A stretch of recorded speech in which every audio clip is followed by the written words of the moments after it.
Bonsoir, tout M. le monde. Laperrière. Monsieur le Président, bonsoir. Bonsoir. Ma question est pour M. Coder.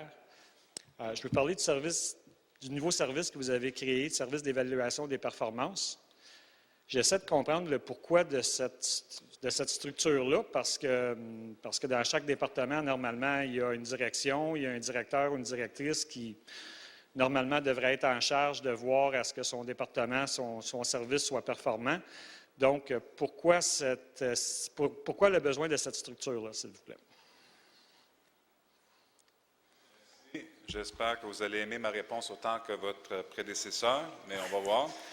Premièrement, le maire a été très clair durant la campagne électorale. On va rétablir la confiance vis-à-vis de la population avec la création de l'institution de l'inspecteur général, mais en même temps, on va laisser de côté l'idéologie centralisation-décentralisation. On va s'attaquer avant tout sur les processus, aux services corporatifs de la Ville de Montréal pour déterminer avant tout le coût et l'efficacité de ces services. Pour ce faire, il faut mettre en place ce service de performance organisationnelle pour faire de l'étalonnage. En anglais, c'est le benchmarking. Identifier les coûts de ces différents services, nous comparer avec des villes de taille comparable, mais également des activités dans des entreprises qui ont des activités comparables. Et une fois qu'on détermine qu'on n'est pas performant dans les processus qu'on a identifiés, il faudra poser des gestes et les corriger. Présentement, on n'a pas ces données-là, on n'a pas ces mesures-là, donc on ne pourra pas vous indiquer si nos services dans la gestion de la ressource humaine, dans la gestion du contentieux sont performants ou non. C'est ça l'intention de la création de ce service. Et encore une fois, comme l'a souligné tantôt votre collègue, M. Tremblay, toutes les informations qu'on va ramasser au sein de ce service vont être publiques et vont être partagées en données ouvertes avec l'ensemble de la population montréalaise qui pourra elle-même consulter ces données et établir ses propres conclusions.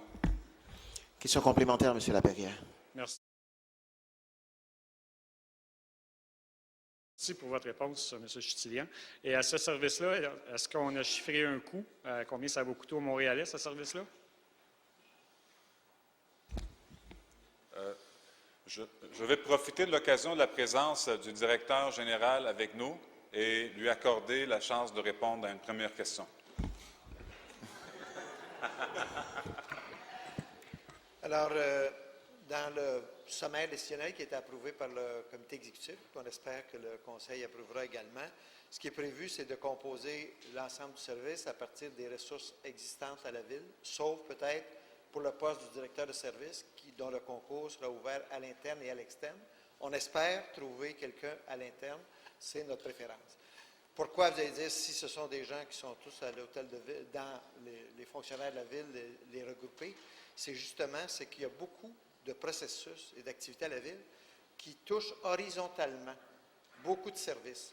Un service peut être performant dans son secteur, mais il n'a pas autorité, puis il n'est pas dans la dynamique nécessairement de faire en sorte de transformer une activité qui touche plusieurs services ou plusieurs arrondissements pour l'améliorer.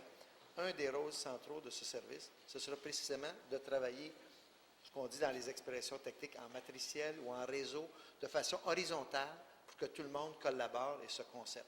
Mais normalement, au maximum, ce sera peut-être une personne qui viendra de l'extérieur.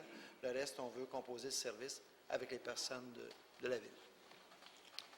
Merci beaucoup. Merci, M. Laperrière, pour votre présence.